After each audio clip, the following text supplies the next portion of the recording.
This video, I'll be showing you how to change effect color in Heroes Battleground in Roblox. Well, as you can see, when you press a skill here, this is the current color of my skills, which is in bright green. So how to change the effect colors of your skills? So you just need to click this arrow here and then click the GIF icon. Well, you need to subscribe or buy the VIP in order to change your effect color. So just click this and it has a worth of 799 Robux.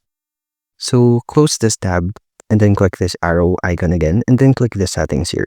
Now you have to click the effect color or the toggle button here. And as you can see, it will prompt this window where you have to again buy the VIP membership of Roblox. Well, you just need to buy this, and then after buying this colors will now appear after clicking the effect color toggle. And that's it. You just need to select the color, and this color will now take an effect on your skills. And that's how you can change your effect color in Heroes Battleground on Roblox. And thank you for listening.